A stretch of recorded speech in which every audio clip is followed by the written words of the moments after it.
দুবাইতে এখন কি পরিস্থিতি আর আমরা এখানে এখন কেমন আছি আজকের ব্লগে আমি আপনাদের সাথে শেয়ার করব।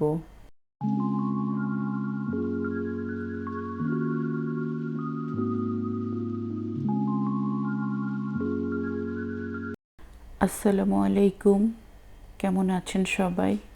আশা করি কাছে বা দূরে যে যেখানে আছেন আল্লাহর রহমতে সবাই ভালো আছেন, সুস্থ আছেন, নিরাপদে আছেন।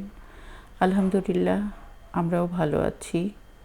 নতুন একটা ব্লগ ভিডিও আপনাদের সাথে আজকে শেয়ার করছি। দুবাইয়ের এখন বর্তমান কি সিচুয়েশন, আমরা এখানে কেমন আছি আপনাদের সাথে আজকে কিছুটা হলেও শেয়ার করব। কারণ আমাদের দেশের বাহিরে অনেক দুবাইয়ের বাহিরে অনেক আত্মীয় স্বজন আছেন, সবাই অনেক কান্নাকাটি করছেন, টেনশন করছেন।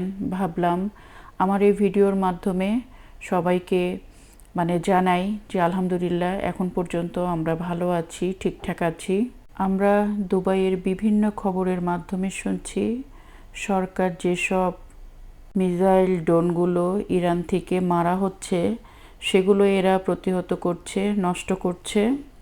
এখানে যারা বসবাস করে সবার ফ্যামিলির মানুষগুলোই যারা দেশে থাকে তারা সবাই অনেক চিন্তা করছে। তাই কিছু কথা বলতে আসলাম। দুবাইয়ের পরিস্থিতি এখন কীরকম, কি হচ্ছে। অলরেডি অফিস সব মোটামুটি আর কি খুলে গিয়েছে। তো যারা ঘরে বসে কাজ করতে পারে তারা ল্যাপটপ দিয়ে আর কি ঘরে বসেই করছে, আর বাকিরা সবাই অফিসে যাওয়া আসা করছে। স্কুল কলেজের কাজগুলোও অনলাইনে শুরু হয়েছে। আর আমার মেয়ে যেহেতু ইউনিভার্সিটিতে পড়ে, ওর ইউনিভার্সিটি বন্ধ, ও ঘরে বসেই অনলাইনে ক্লাস করছে, সেজন্য আমি এগুলো আর কি ভালো একটু বলতে পারছি। আর অলরেডি আপনাদের ভাইয়া তো আজকে 3 দিন ধরে ডিউটি শুরু হয়ে গিয়েছে। ইমার্জেন্সি সবাইকে অফিসে যেতে বলেছে, ও অফিসে যাচ্ছে। সব থেকে বড় কথা, নীরব দুবাই, হাসি আর আনন্দ কোথায় যেন হারিয়ে গিয়েছে। আর আগের দুবাই আর বর্তমান দুবাই অনেক পার্থক্য। চারিদিকে নীরবতা, থমথমে পরিবেশ। রাস্তায় খুব কম গাড়ি চলছে, প্রয়োজন ছাড়া কেউ ঘরের বাইরে যাচ্ছে না। মাঝে মধ্যে মোবাইলে অ্যালার্ট বেজে উঠছে।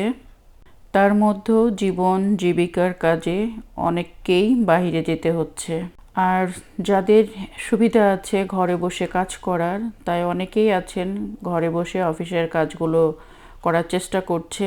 কারণ মিসাইলগুলো কখন কি অবস্থায় কার উপরে এসে পড়ে একমাত্র আল্লাহই জানে। প্রতিনিয়ত বুকে চাপা কষ্ট নিয়ে আমাদের দিনগুলো পার করতে হচ্ছে। তারপরও আল্লাহর কাছে লাখো কোটি শুকরিয়া আদায় করি যে আল্লাহ তাআলা এখন পর্যন্ত আমাদেরকে সুস্থ রেখেছেন, বাঁচিয়ে রেখেছেন। কেউ কখনো যেটা কল্পনাতেও আনেনি সেটা যে বাস্তবে এইরকম রূপ নেবে কেউ ভাবতেও পারেনি। এত সেফ একটা কান্ট্রি, আর সরকার জনগণের প্রতি অনেক বেশি দায়িত্বশীল। আমাদের যতটা সম্ভব সেফটি দেওয়ার চেষ্টা করছে, বাকিটা ওপরওয়ালার হাতে। এখন পর্যন্ত আমরা আলহামদুলিল্লাহ সবাই সেফে আছি। সবাই আমাদের জন্য দোয়া করবেন, আমরা যেন এই বিপদ থেকে খুব তাড়াতাড়ি মুক্তি পাই। কারণ আর নিতে পারছে না দুবাইবাসীরা। সবার মনের মধ্যে চাপা কষ্ট, কান্না, সেটা কেউ ভাষায় প্রকাশ করতে পারবে না। আর সব থেকে বড় ভয়ঙ্কর ব্যাপার হচ্ছে কোনো কাজ করে আমরা শান্তি পাচ্ছি না। কিছুক্ষণ পর পর মোবাইলের মধ্যে যখন অ্যালার্মগুলো আসছে অ্যালার্ট হওয়ার জন্য, তখন কিন্তু সবার খেয়াল থাকছে আকাশের দিকে যে কি হচ্ছে। যাই হোক, আমরা কীরকম আছি, দুবাই এখন কি অবস্থা সেটা আমি জানালাম। বেশ কিছু জায়গায় আমরা নিউজের মাধ্যমে শুনছি সেখানে আগুন জ্বলে উঠছে, সেখানে বোম মারা হচ্ছে। তো এগুলো চলছেই। এই পবিত্র রমজান মাস, ঘরে ঘরে সবাই রোজা আছে। তারাবি নামাজ পড়ার জন্য সবাই যেমন মসজিদে যেত, এখন কিন্তু আর ওরকম কেউ যাচ্ছে না। কারণ ঘরের বাইরে যাওয়া আমাদের জন্য নিরাপদ না, সেটা সবসময় বলছে। এবং কি আমাদের এখানে দুবাই যে কনসুলেট আছে সেখান থেকেও আমাদেরকে মানা করা হয়েছে যে আমরা যেন প্রয়োজন ছাড়া এমনিতে বাইরে ঘোরাঘুরি না করি। তো যাই হোক, জীবন তো মানুষের থেমে থাকে না, সব কিছুই চলছে।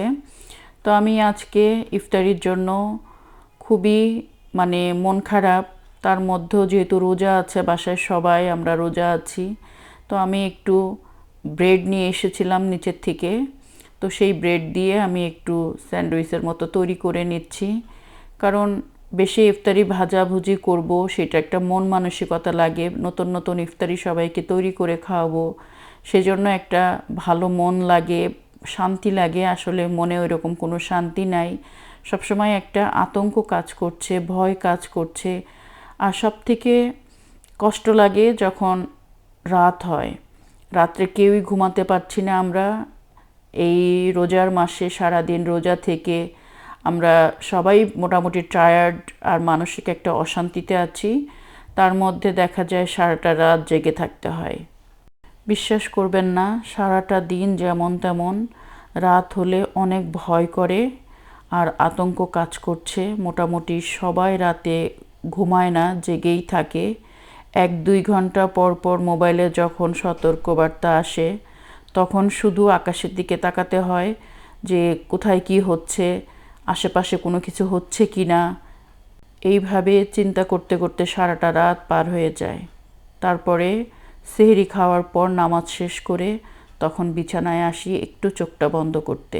সবাই প্লিজ আমাদের জন্য দোয়া করবেন। আমরা যারা প্রবাসী আছি, আমরা যেন এখানে সবাই ভালো থাকি। এমনকি এই দেশের যারা আছেন, যারা থাকছেন, নিরীহ মানুষ আছে, অনেক নিরীহ মানুষ আছেন, সবাই যেন আমরা ভালো থাকতে পারি, সেফে থাকতে পারি, আমাদের উপরে যেন কোনো বিপদ না হয়। আর এই যে কিছুক্ষণ পরেই আমাদের ইফতারির টাইম হয়ে যাবে। তো আমার ছোট মেয়ে, ওর তো এখন সবই বন্ধ, ইউনিভার্সিটি বন্ধ, ও তো বাসাতেই আছে। তো বাচ্চা মানুষ রোজা থাকলে ওদের তো অনেক কিছুই খেতে মন চায়। তো এখন তো যেহেতু মন ভালো নাই, তাই অনেক কিছুই কিচেনেই আসতে ইচ্ছা করে না, রান্না করব কি। তো নেহা নিজের থেকেই একটু ফালুদার মতো তৈরি করে নিচ্ছে। ও অনেকক্ষণ ধরেই বলছিল আমার একটু ঠান্ডা খেতে মন চাচ্ছে। তা আমি বললাম যে আমি করে দিতে পারবো না, বলে দিচ্ছি তুমি করো। তো এই যে আমার মেয়ে একটু ঠান্ডা খাওয়ার জন্য একটু ফালুদা রেডি করে নিচ্ছে, আর আমি একটু স্যান্ডউইচের মতো বানিয়ে নিলাম, ব্রেড স্যান্ডউইচ। তো এটাই আজকে আমাদের ইফতারি। আর কি করব, ভাজাভুজির কাজ বা একটু যে আনন্দ করে খাবো ওইটা নাই। মনের মধ্যে একটা চাপা কষ্ট আর ভয় কাজ করছে সব সময়।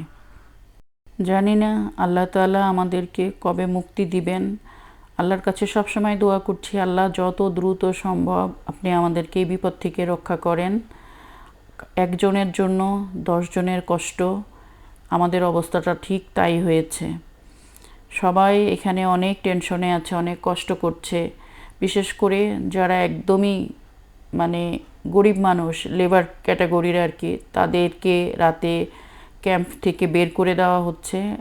আমার বাসায় যে হেল্পিং হ্যান্ড ছিল, ও এসেছিল, ওদেরকে সারা রাত ঘুমাতে দিচ্ছে না।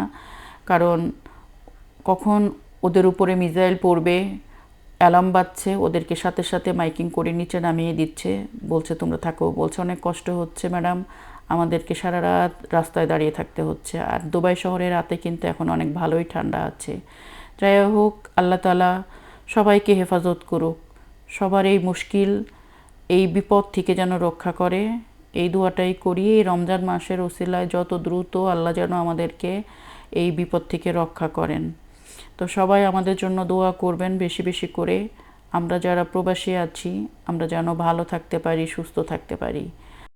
ভিডিওটা আর বেশি বড় করব না, আপনাদের সবার কাছ থেকে বিদায় নিচ্ছি। আবারও বলবো, আমাদের জন্য মন থেকে দোয়া করবেন, আমরা যেন নিরাপদে থাকি, সুস্থ থাকি। আল্লাহ হাফেজ।